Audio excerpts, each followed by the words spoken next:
guys, how's it going? Welcome back to my channel and welcome to the She Shed. This is a newly renovated space. When we first moved here, it's actually a finished space that the former homeowner was using for their grandchildren to camp out here. I don't know that too many camping trips were had out here, but I envisioned this as a much different space. We finished the floors, we finished the room, and it's my drying house. And so that's what we're going to be doing today. We're going to be talking all about how to dry flowers and my favorite ways to do it.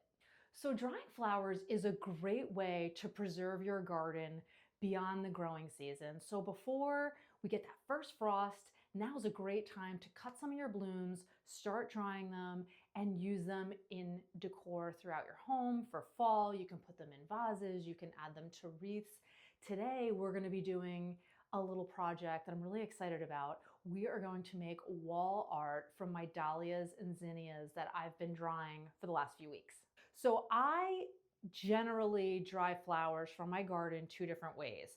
I use the air drying method, or I will use something called silica gel, which we'll talk about in a moment. But first, let's talk about how to air dry your blooms. So when you want to air dry your flowers, you want to head out to the garden, cut some flowers in the morning after the dew has dried.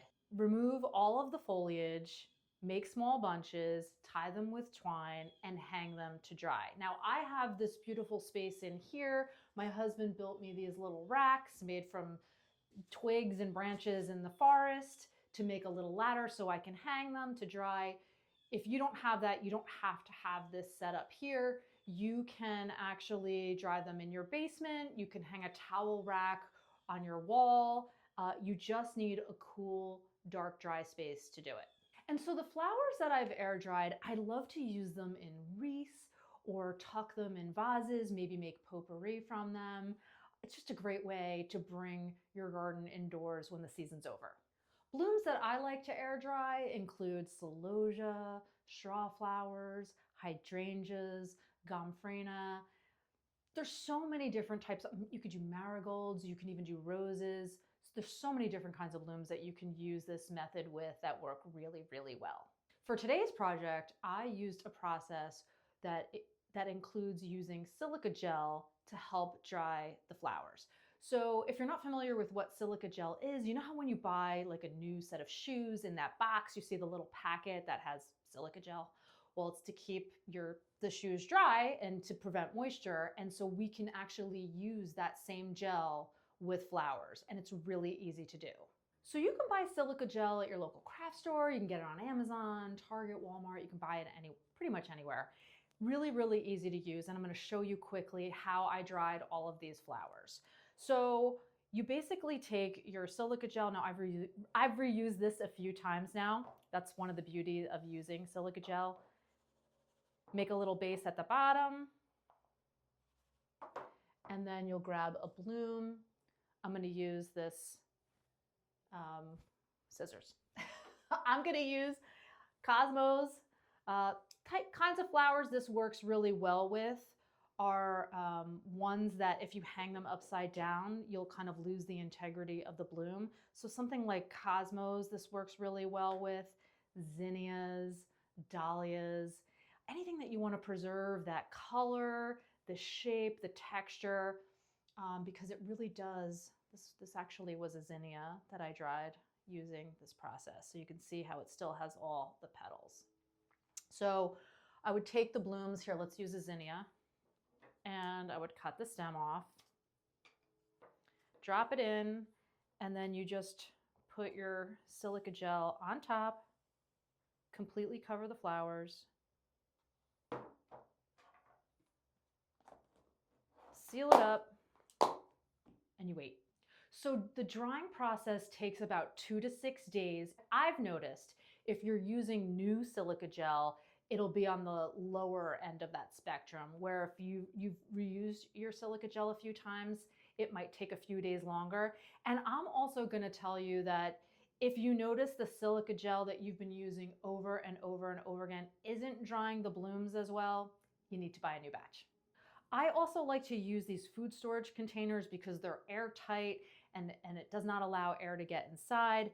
The only caveat is that you should not reuse them for food again. So if you use them with a project like this, do not put food in it after. At the end of that 2 to 6 day time frame or whatever, however long it takes for the flowers to dry in your silica gel, you'll remove them from the container and you'll notice that there's still some residual silica gel on the petals.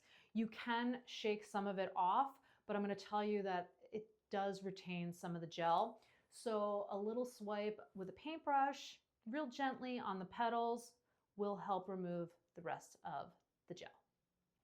So I don't know if you guys remember, but a couple of weeks ago we went thrifting at the flea market in Vermont and I found this super cool frame for like $25. Chris was like, why are we getting this? Where is it gonna go? What are we gonna do with it? It was just the frame and a piece of glass. I wasn't sure what I was gonna do when I bought it, but I gotta tell you, I know what I'm doing with it now. I think it would look so good with all of these dried flowers, right? Like that's so cool. So what I did to prepare the frame for this project is I cut a piece of cardboard that we were recycling anyway to fit the size of the glass in the frame. We taped it in on the back so it would hold, and I'm going to hot glue each of these flowers on the frame. So I did have this laid out in my home, but I have to lay it out again before I start gluing to make sure I put the flowers where I want them. So let's start by mixing some of the pinks with some of the lighter colors, some of the larger blooms with the smaller blooms to get the best color, texture, and design. So I don't want to just have all of the pinks in one area. I want to disperse them around, and I really want some of the petals to like hang over the edge of the frame because I just kind of feel like that makes it more of like living art. So, well, I guess it's not really living since since we tried the flowers, but you know what I mean. Let's take some lighter pinks, and I do want to layer them a little bit because I don't want to see any of the cardboard. I've got some of these darker blooms. This one's Caramel Lagoon. Is like almost like a violet colored flower, but look at how it dried. It dried a little bit darker. So you should kind of expect your blooms to dry a little bit darker than their true color. All right, let's get some. So I'm going to use the bigger flowers and then I'm going to add the smaller flowers to kind of hide the rest, and then I'm going to glue everything down.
Okay, so I have a general framework of how I'm going to design my frame. I think the way I'm gonna attack this is I'm going to remove like a section of flowers at a time. I'll glue them down, and then at the end, I'll cover up any holes where I can see the cardboard because we don't want to see that. Real quick before we start gluing, I just want to quickly mention that the reason why I laid them out first is so that I kind of have an idea of where they're gonna go, where all the colors are, because I don't want to have like one section that's too heavy of, let's say, the same pink. So I wanted to lay it out first before I glue, before I commit, and then we commit. Let's get gluing. All right, so I need to put my glasses on for this. All right, let's Get some glue on the back. And we're going to gently press it down.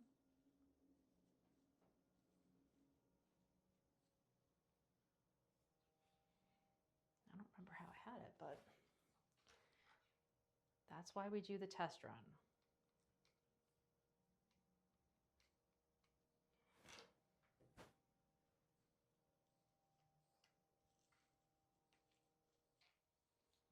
This one may not stick as well. Oh, you know what I'll do? I'll stick it in so it's like kind of in the crease of the frame. That might make more sense. Yeah, let's go like this. Let's take this out. Take this out. Because it's hard to get them. This one I'm going to glue down right there because I know that's where I'm putting it, right? And that way I can work around it.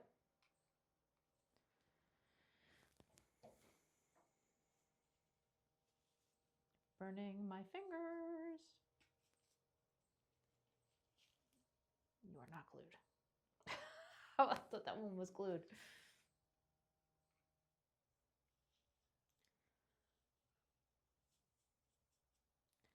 Okay.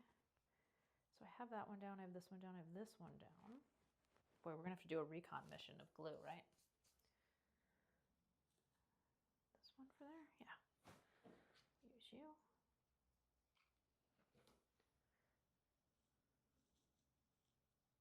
As long as we don't see the cardboard, right? Because that's really, we'll kind of get in there like that. Oh wait, let's cut this. This is a little, let's make it easy on ourselves, right? So as I'm working, a little, just some tips. I would try to get the back of your flower as flat as you can, remove as much of the stem as possible, and get the glue on that stem and just a little bit around it. I found it a little bit easier when I started to kind of drive this bottom part of the flower into the edging of the frame, just so that it had something to grip onto, and then I'm layering and just slowly moving my way down. So another tip, when you are cutting your flowers for drying, definitely get a range of colors, but also get a range of sizes, because I love using the smaller ones as filler in between the bigger ones to help conceal the cardboard.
What do you think? It looks so good, right? I love how it turned out.